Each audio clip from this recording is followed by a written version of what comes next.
Hello everyone, my name is John and I am from Kazakhstan. And in this video, I want to share with you my incredible experience building a log house in the wild forest.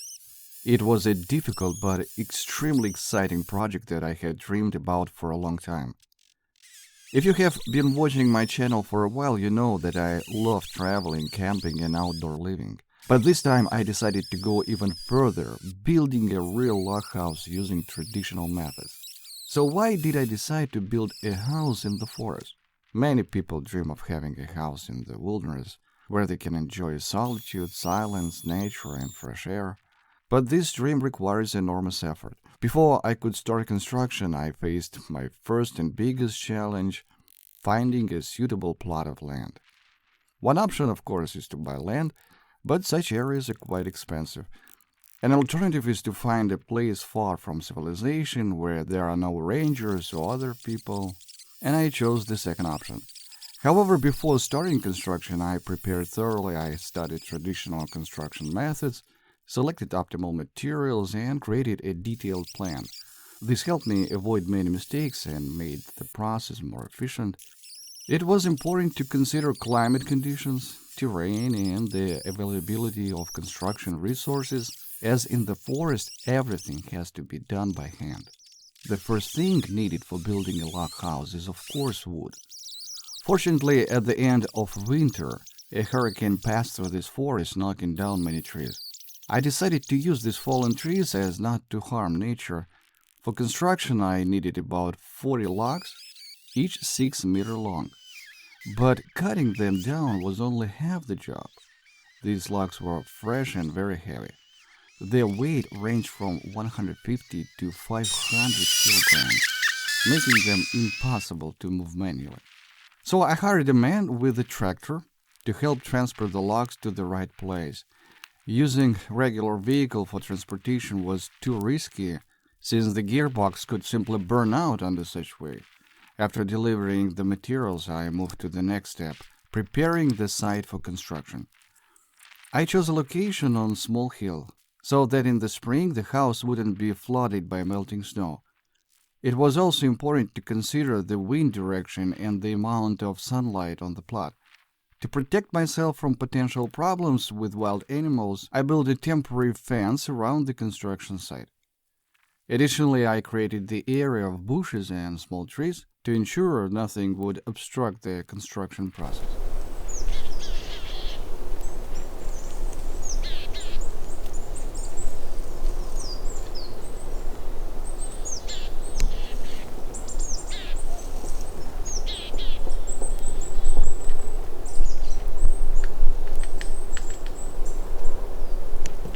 Before starting construction, it was important to properly mark the area.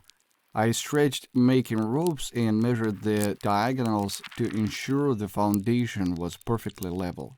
The size of future house is 6 by 5 meters. The foundation had to be strong, so I chose a pile foundation with 4 additional concrete pads for extra reliability. I dug holes for the piles, compacted them, and filled them with large stones. These stones could be found right in the forest, which made the work significantly easier.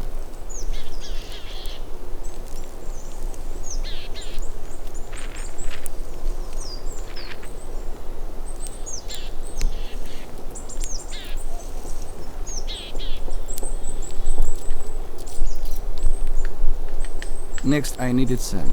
Luckily, it was abundant in this area. I just had to remove the top layer of soil. After that, I made molds for the piles, secured them, and poured them with cement. So I placed armature inside each pile to strengthen the structure. For concrete mixture, I needed water, which I collected from the nearest lake.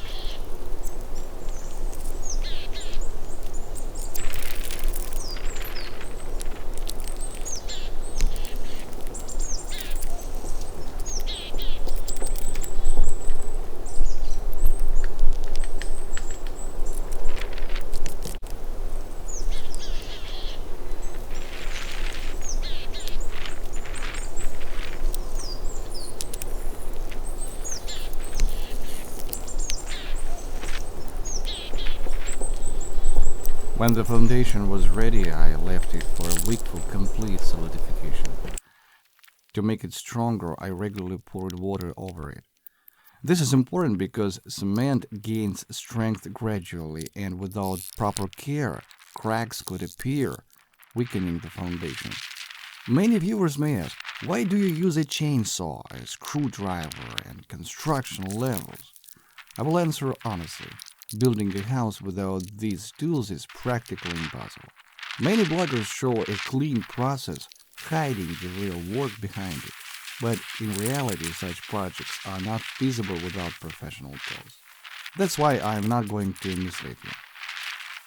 Modern tools help speed up construction and improve quality. For example, a water level allowed me to achieve perfect horizontal alignment of the foundation, and a powerful chainsaw significantly reduced the time needed to prepare the logs. In addition, using a screwdriver instead of nails makes the structure more reliable and durable. And high-quality measuring instruments help avoid mistakes during layout.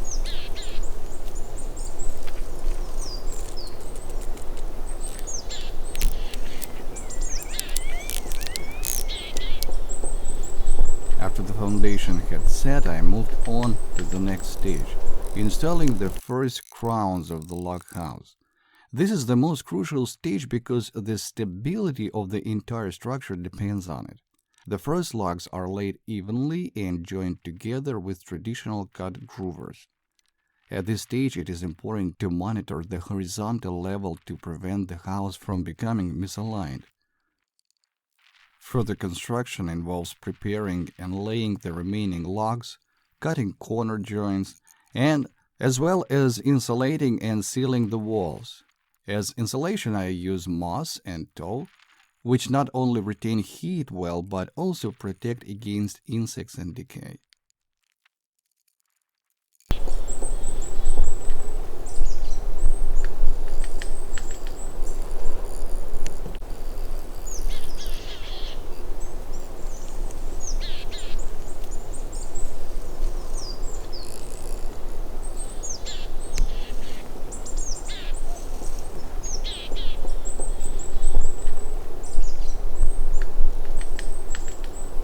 It is important to carefully treat all joints to prevent moisture and cold from getting inside.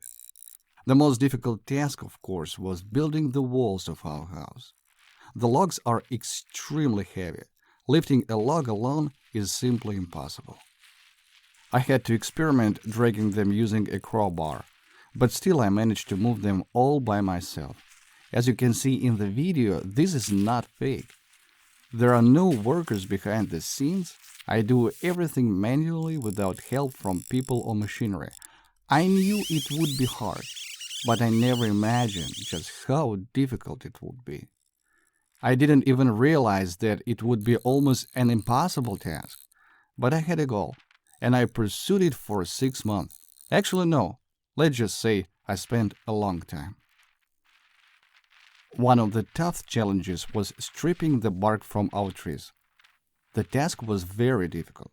In one day, I could only process a few trees, around 2 or 3, at most 5 trunks. The bark was very hard to remove, and in some places I had to work exclusively with an axe. The hardest part of this process was working in a bent-over position. My back and low back would get extremely tired. By the end of the day, I simply couldn't straighten up properly. After such hard work, I would literally collapse from exhaustion in the evenings, but I had to keep going. The main thing was not to give up because I was working toward my goal, my dream. The weather conditions also played a role. One day it started raining and I managed to get a minor injury. I hit my leg with an axe, but fortunately it wasn't serious, just a big bump. I continued processing the logs, clearing away all the excess wood, cutting them down. They turned out beautifully. The logs were light and pleasant to look at. But that was just at the beginning. After a couple of weeks, they started to darken as they dried. That's normal. The important thing is that inside they remained light. Once the walls are up, we will definitely sand and paint them. and they will have an absolutely stunning appearance. I also trimmed the tree trunks myself without any help. Hiring workers was out of the question. It's an expensive job, and I simply didn't have the money for it. I had to do everything on my own. Returning to the foundation, I cleared away all the excess material, leaving only the concrete itself. Now my task is to feed the logs and create the base. It will consist of one large log that needs to be split into two parts and placed on the foundation. This is the first base of the house. The logs are incredibly heavy. They can be lifted either with special equipment or the way I did it, using a manual winch. You might ask, how did I lift these logs? Actually, you'll be surprised, but I'll show you a bit later. Right now I'm making the log to cut it into two parts. I mark the cutting line on both sides, stretch a string, and then carefully saw through it with the chainsaw. This takes time, but the main thing is not to rush, to ensure a straight cut. Now I tie the cable closer to the edge so as not to damage the log during the split. The cable is not only united once its cut is complete. I drag the logs and place them on the foundation. In this video it looks easy, but in reality this is a very difficult process. Even the halves of the log were quite heavy, and I had to pull and lift them on my own. The most important thing is to set the first row of logs, the foundation. To ensure everything is level, I drill holes, then lay a waterproofing layer over the foundation before placing the logs to prevent future rot.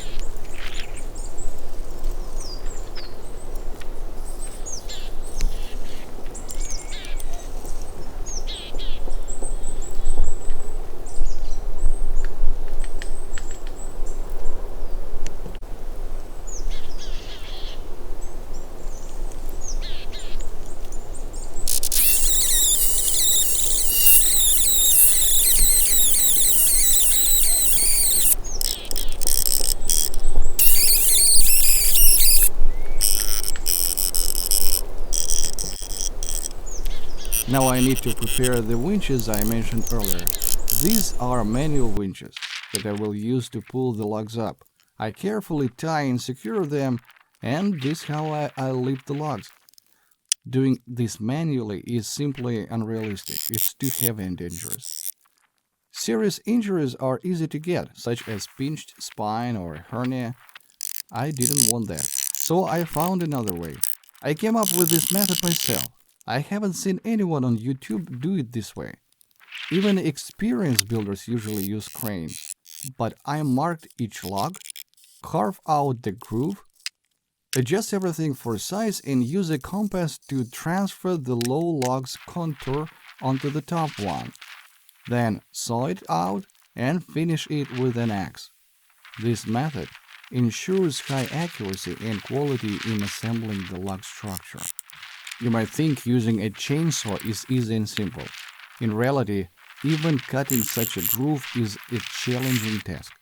To cut it evenly, you need a lot of experience working with the chainsaw.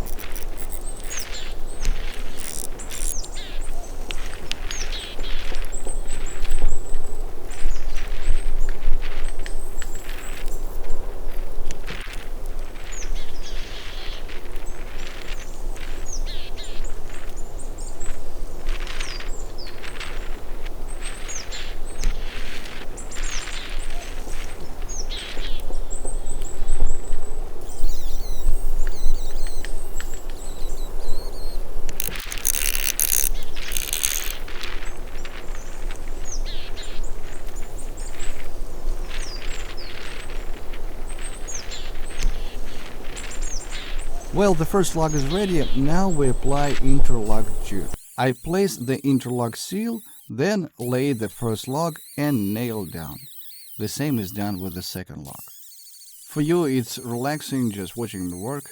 It looked fast, easy, and simple, but in reality, each log took me an entire day. And at best, I could finish 2 logs in one day. Now you can do the math. How many days it took me just to build and raise the walls?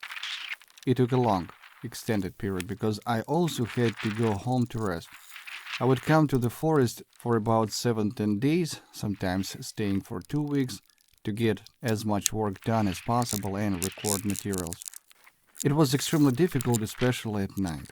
Complete darkness, nothing visible, and you have no idea what's behind you. You turn around and all you see is thick blackness. This forest was 650 kilometers from my home, so even the journey there was a challenge. Another major downside was the constant loss of connection. The internet didn't work in the forest at all, and cell service was only available at the edge of the woods. At best, I could make an occasional call. Now I'm starting to build the second row of our house. As you can see, the process is complicated. I had to use a compass to match the full temp of the lower log to the upper one. This is a crucial stage because if something goes wrong, the log will have to be discarded. It won't fit into the lower crown anymore.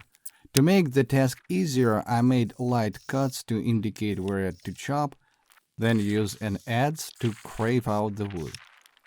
A hole also had to be made into the log to insert wooden pegs. Between the logs, an interlock insulator is always placed. After that, the wooden pegs are driven in and the same process is repeated for the next log. Working with the adze, I was in a half-bent position which put a huge strain on my back, especially my lower back. My arms also got tired, but not as much as my back. In this position, I had to carve the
log for 30-40 minutes, sometimes even longer, depending on the thickness.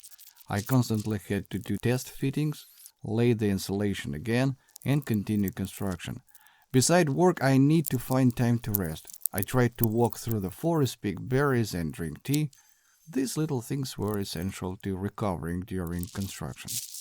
One of the challenges I faced was lifting the logs. At first, I lifted them only from one side, but as the walls grew higher, it became difficult to install the side logs. I had to flip them over, and that was one of the hardest moments in the entire construction process. As the house got taller, moving the logs became increasingly difficult. Despite the difficulties, I didn't give up. There were moments when I thought I wouldn't be able to finish this house, but I believed in success. My family was waiting for me at home. My wife and children always support me. My wife would say, "We'll make it." My mother also never doubted that I would succeed. According to log house construction rules, it's best to prepare logs either in winter or summer. Once the trees are cut, they need to be stripped of bark and left to dry. This process takes about a year. But there are two options. Either wait for the logs to fully dry or start building immediately. The first option is better because dry logs are much lighter, about 3 times lighter than fresh logs. This means you can do without winches, making construction much easier. But in my case, the logs were fresh and extremely heavy. I had to drag them manually, which was a real test of endurance. Many times I had to push myself to the limit to move or lift heavy logs. My lifting method turned out to be surprisingly simple yet effective. I didn't think I could manage, but I was pleasantly surprised. Even such massive logs were lifted steadily using winches. However, the higher the walls grew, the harder it became to turn the winch. I was getting extremely tired, my hands were cramping, and my fingers were going numb with the strain due to the steep angle. According to my calculations, the heaviest log weighed around 100 kilos, certainly no less than 400. At this stage, one of my winches broke. The drum couldn't handle the load and the teeth simply were out. A car winch came to the rescue, but I had to figure out how to use it properly since its cable was too short. However, I managed. I didn't want to waste time and fuel on a trip to the city for the new winch, so I had to find a solution on the spot. Fortunately, I had a spare winch in the car. In the early stage of construction, the house didn't look very appealing. The logs were dark and full of knots, but that wasn't something to worry about. As the walls rose higher, the house began to look more and more beautiful. And when I started sanding it, the result exceeded all expectations. At this point, however, it was still just rough work. I continued dragging and lifting logs. One of the challenges was that all the logs were different and irregular. I was building with what I had, and this type of construction is called a wild log house, built in real natural conditions. Each log differed in thickness and shape, making the fitting process much more complicated. If you order a log house in the city, all the logs go through a special machine that makes them uniform and straight. Such a house is built easily, like a puzzle. But my case was different. One log could be thick, another thin, and I had to constantly consider these differences and adjust them to fit together. In the video, you can see me sorting through a whole pile of logs, trying to find the most suitable ones. The process slowed down the work because the placement order of the logs couldn't be strictly planned. The higher the house became, the harder it was to move the logs. So I decided to make a small staircase. Honestly, I haven't even finished half of the construction yet, but I can already see how beautiful the log walls are turning out. This is a true natural material, and inside the house the air feels fresh. The constant scent of wood made it feel like I was in the heart of nature. Such a house isn't just a structure, it's a place where the soul can truly rest. Construction required enormous physical effort. I was worried about myself, about my back. Lifting and dragging such heavy logs put a massive strain on my lower back, but luckily I managed to avoid injuries. Some might say I didn't use traditional log house construction techniques, but just look at the thickness of these logs. Their diameter ranged from 15 to 40 centimeters. If you think that it's possible to cut such logs manually without a chainsaw, you're mistaken. In today's world, building a house like without modern tools is almost impossible.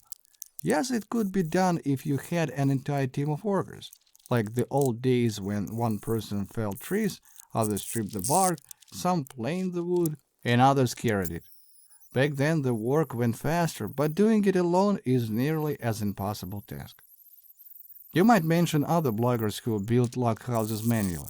Yes, I know such people, but if you take a closer look, you'll notice that they use thin trees that are easy to work with.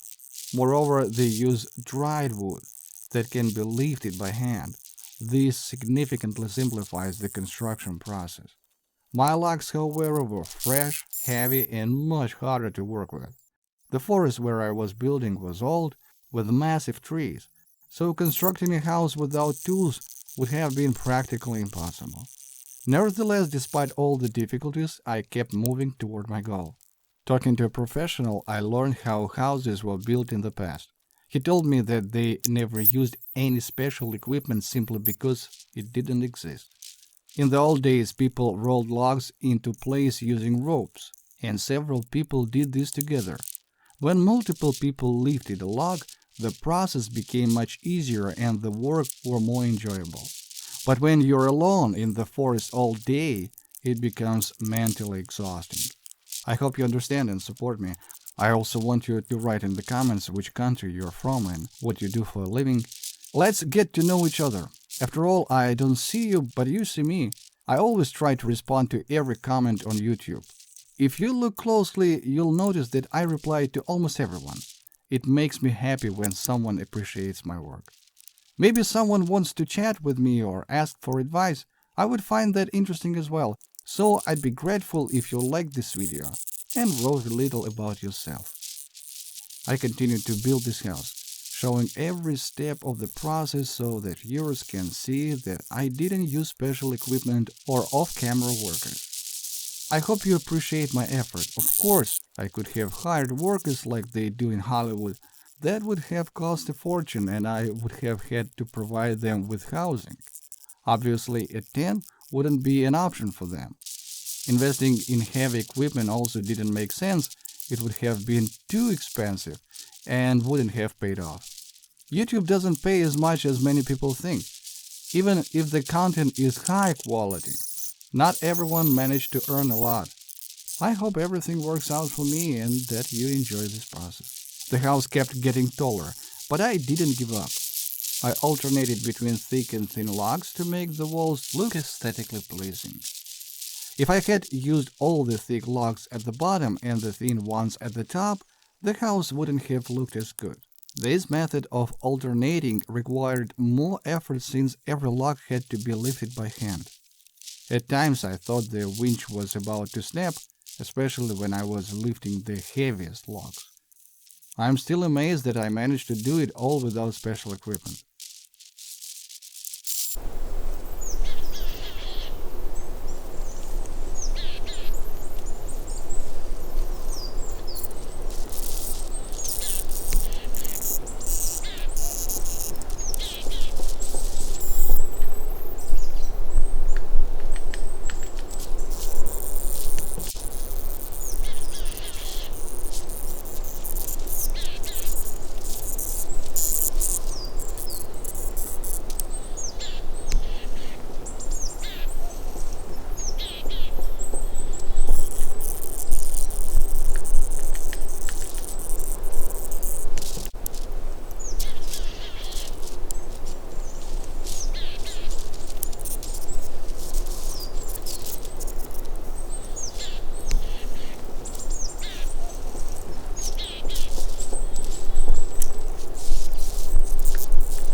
Summer ended, autumn arrived, and I had to start preparing for the cold. Building the house took a lot of time. It's impossible to build such a house alone in just one summer, so I stayed in the forest until winter. I'll talk about winter construction later, but for now I continue to cut off knots, level the logs, and leave them into place. If I said I wasn't afraid to walk along the edges of the house, it would be a lie. The fear of falling was always present. I actually fell twice, but luckily without serious consequences. One time I twisted my ankle while coming down the ladder. It hurt for a while, but I avoided a fracture, even though I had broken this same leg before. Look at how perfectly the walls fit together. Each log lays smoothly, creating a beautiful and sturdy log cabin. I have also written my own book, The Path to Success, where I talk about the challenges, failures, and all the attempts that happened behind the scenes. This is not just a story about construction, but a tale of overcoming difficulties, both in this project and in life. If you want to read or listen to the audiobook version, please follow the link in the pinned comment to my Patreon. I'm sure you'll enjoy it. For you, it's just a small amount, but for me, it's an opportunity to continue creating quality content. I'm not asking for money for nothing. I'm offering unique material into which I've poured all my experience in wilderness survival, construction, family life, and goal achievement. You won't find a book like this anywhere online. On Patreon, I'll also be posting exclusive content sharing new successes and achievements. Welcome to our fan community.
Construction continued, and the most unpleasant moments were the nights. In complete darkness, I always felt like someone was standing behind me. It was eerie, but over time I got used to it. The most enjoyable part was having a quiet dinner and going to sleep so I could start working again in the morning. I was almost finished raising the walls, and the result was pleasing to the eye. All the logs were even, none were sticking out, and the overall look of the house turned out great. What I feared most was making a mistake in my calculations and running a log because then it couldn't be used. Now I was moving on to finishing the walls, trimming the sides of the house, and shaping it into a neat style. The house would look even better once I started sanding it. There was still a lot of work ahead, but I was happy with the progress. Everything was precise, and most importantly, all the logs were laid correctly. No misalignments, everything turned out just as it should. More than anything, I was afraid of running a log because if the measurements were off, it would fit into the lower row and would be wasted. Now, using a chainsaw, I was cutting the sides of the house, creating the beautiful so-called wild style of log cabin. All the logs had to be laid in a staggered order, which gave the structure an aesthetic look.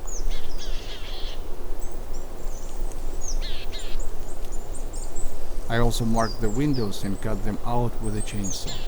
To be honest, this was very exhausting. The side parts of the walls were easy to cut, but the top and bottom were the hardest parts of the job because I had to stretch my arms out wide while holding a heavy chainsaw. In reality, this turned out to be one of the most difficult tasks.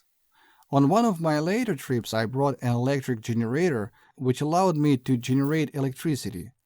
I thought sanding the house would be an easy process, but it turned out to be complicated and labor-intensive.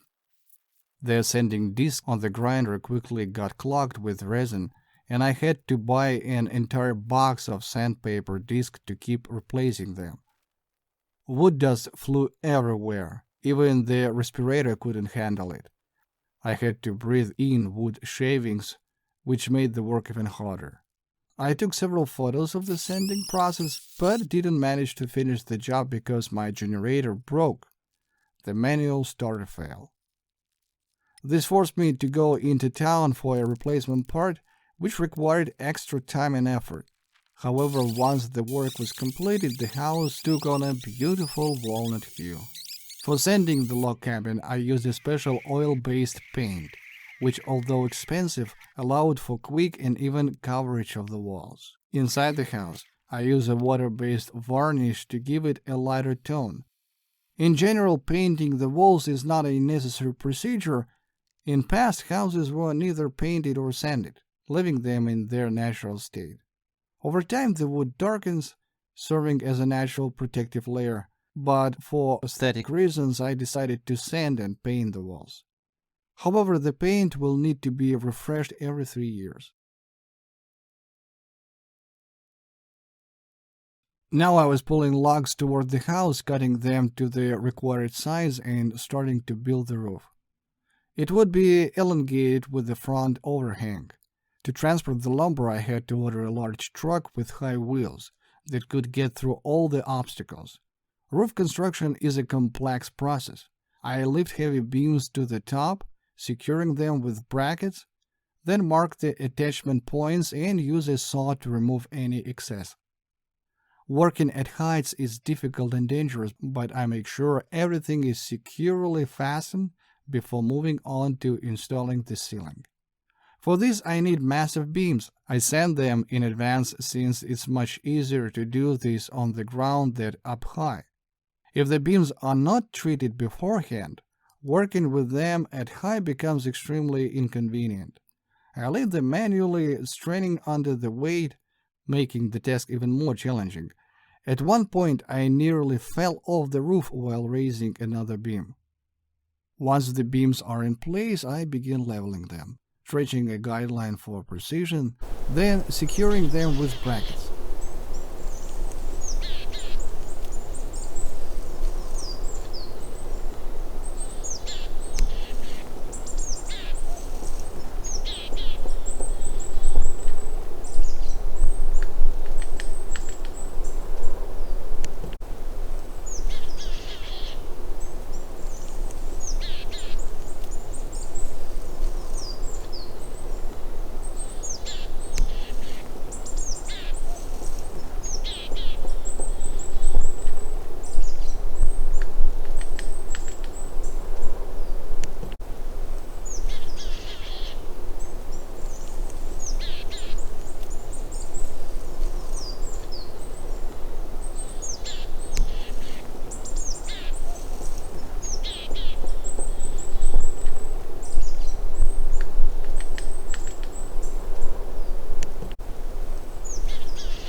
Next, I prepare.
wood pegs, which will be used to firmly fix the ceiling beams. After that, I proceed with installing the cross beams, which completes the main stage of the roof construction. Now I start laying the ceiling boards. All the boards I have prepared are nailed in a staggered pattern to ensure structural strength. Once the boards are secured, I fill the gaps with foam for additional insulation. The next step is sanding the ceiling beams to make the surface smooth and aesthetically pleasing. This is especially important because the ceiling is one of the most visible parts of the interior. I leave the boards and begin installing the ceiling covering. The ceiling turns out beautifully, with a natural finish and pleasant wood texture. It's a great option not only for a forest house but also for country cottages, giving the interior a natural and cozy atmosphere. Now it's time to install the roof ridge, the central beam that supports the entire structure. This is one of the most challenging stages since the beam must be lifted to a considerable height and securely fixed. I lift it manually because attempts to use a winch were unsuccessful. I attach the ridge beam to the support and further secure it with nails to prevent any shifting. After this, I begin installing the rafters. This process is interesting but requires precision.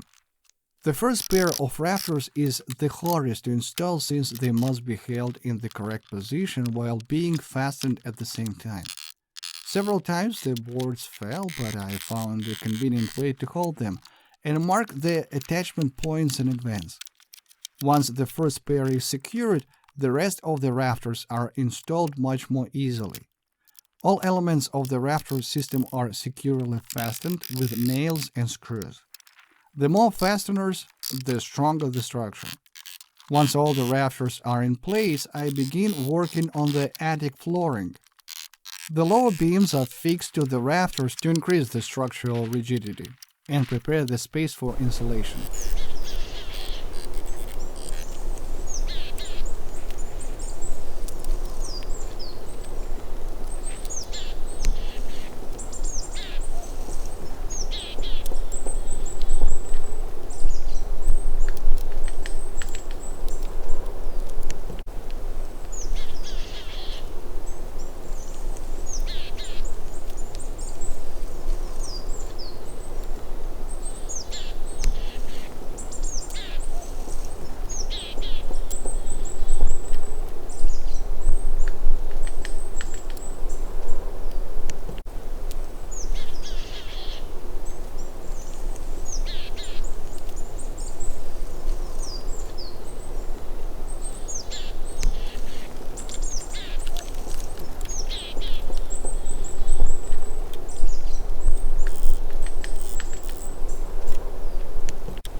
Next comes the installation of the roof battens, which will support the roofing material.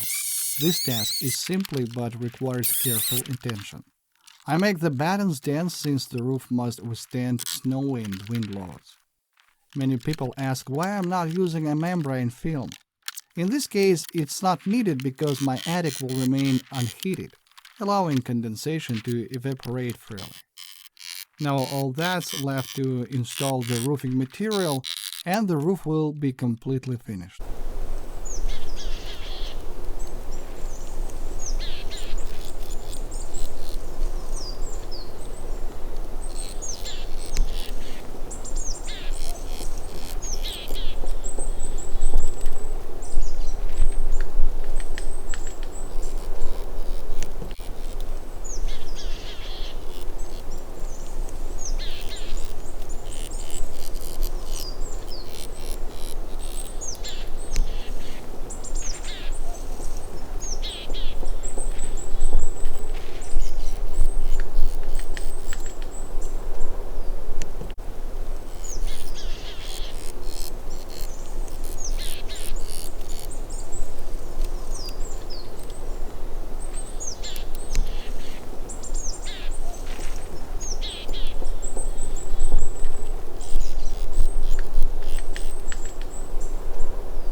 prepared the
metal roofing sheets, cutting them to the required size with an angle grinder.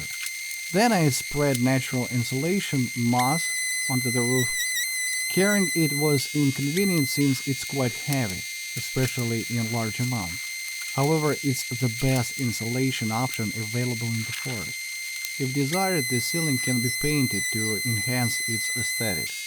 I had enough paint left, so I decided to coat the ceiling beams with it. Now I'm working on the floor. First, I gather all the sawdust left over from construction and set it aside. Then I create the floor joint system, securing the joists to the lower part of the logs. I drill holes and fasten them with a large number of screws. It's crucial to install a central beam to prevent the floor from sagging.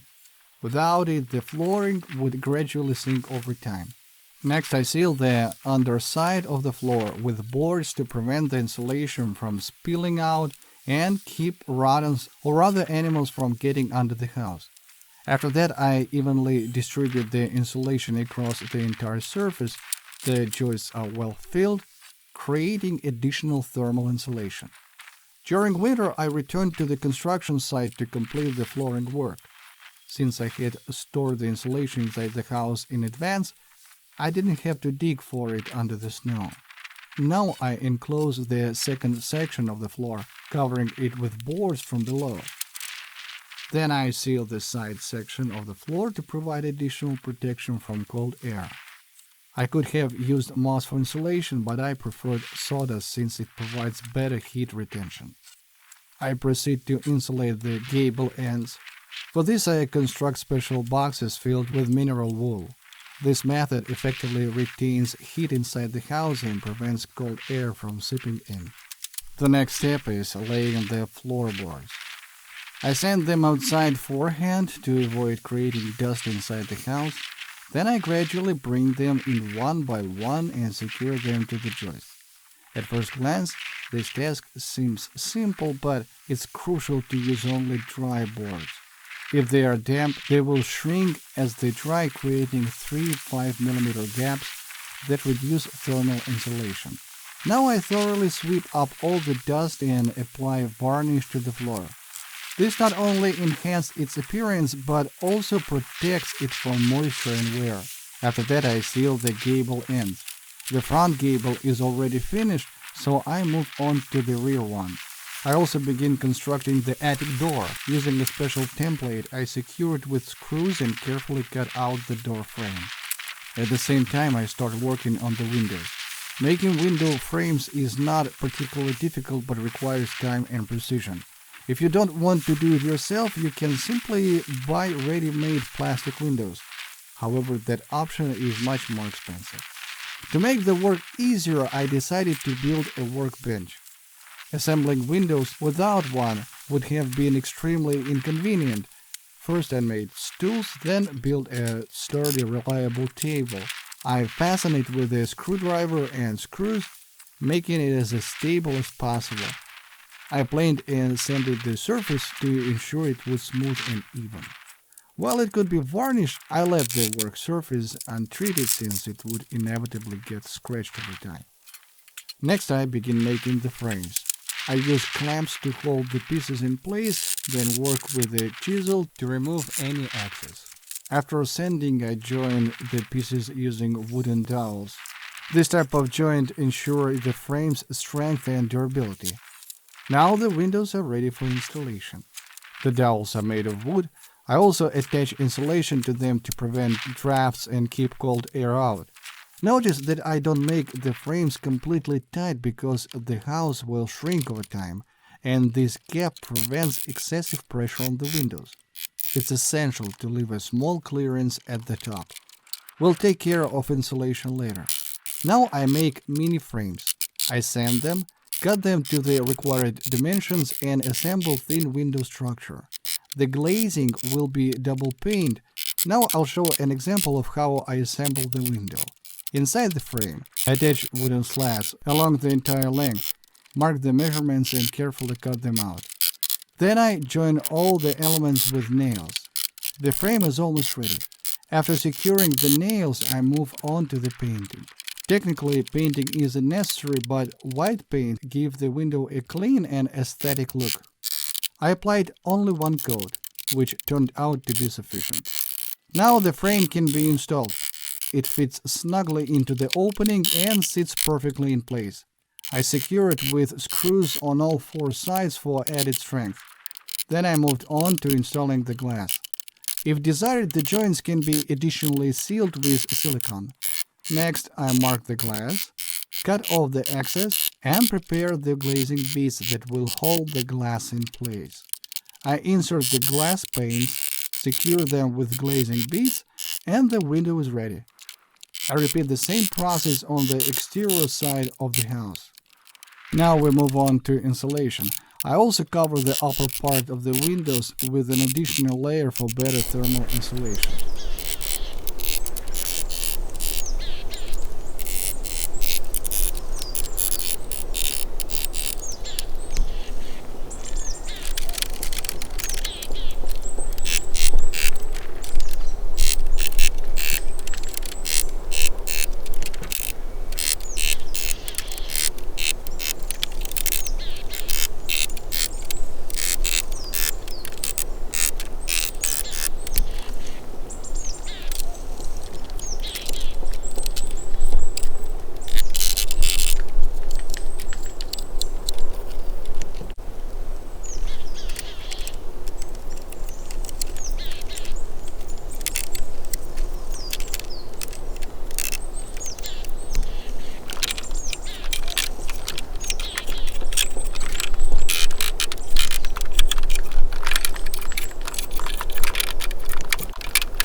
The next step is making the door. The process is similar to making windows. First, I assemble a wooden frame, reinforce it, and insulate it. Due to the darkness, I don't manage to finish today, but I continue the next day. The next day, I start assembling the door. For insulation, I chose polystyrene foam, also known as styrofoam. This material has excellent thermal insulation properties. I tightly fit the polystyrene inside the door frame and secure it further with expanding foam. This makes the door sturdy, prevents it from wrapping diagonally, and ensures excellent heat retention. Now I cover the door with wooden boards on the both sides. Other materials like laminate could be used for a more decorative look, but for the exterior, wood is the best option. The door can be coated with varnish or paint. In the end, I get a massive, beautiful, and durable wooden door. After sanding, I remove all uneven spots. For additional reinforcement, I hammer in decorative wooden fasteners. Then I install heavy-duty hinges and secure them with screws. I add the handle and finalize the construction.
Now it's time to work on the stove.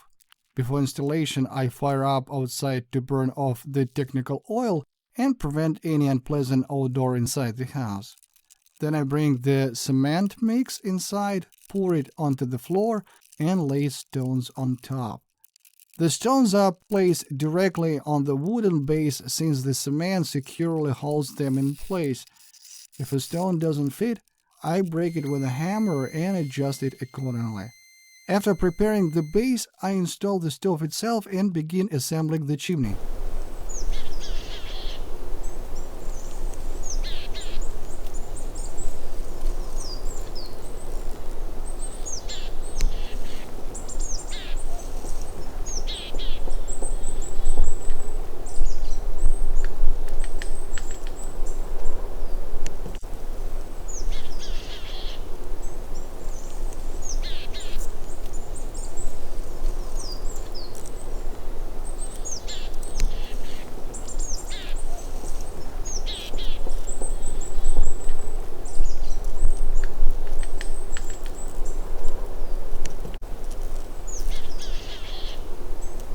Installing the pipe is one of the most satisfying steps in the project.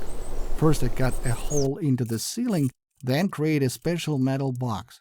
This box needs to be insulated with mineral wool to prevent overheating and reduce the risk of fire. I make sure to insulate the side parts of the box as well, then secure it with screws. After that, I insert the chimney pipe and fix it in place. Now the stove is fully operational. Next, I install the pipe, firmly securing it with bolts and brackets to ensure it doesn't wobble or weaken over time. Then I extend the pipe upwards, but realize that it's a bit too short. I need to bring additional pipe section next time. It's crucial for a chimney to be higher than the roof ridge, otherwise the draft will be weak, negatively affecting the stove's performance. For proper airflow, the chimney must always be above the roof line. I also install a silicone gasket, secure it with screws, carefully seal all joints with silicone and attach a spark arrestor. Now the stove is fully ready for use. Overall, the house is now completely built. I light the stove, set up my sleeping area, and finally lie down to rest. With that, my friends, this project comes to an end. Thank you for watching the video until the end. If you want to learn more, I have an audiobook where I talk about the behind-the-scene aspects of these projects, the challenges I faced, and the journey to success. You can read or listen to it on Patreon. Right now, I'm sitting drinking tea and looking out the window. I never thought it would feel this good here. True coziness. Peace, silence. The house turned out exactly as I had dreamed.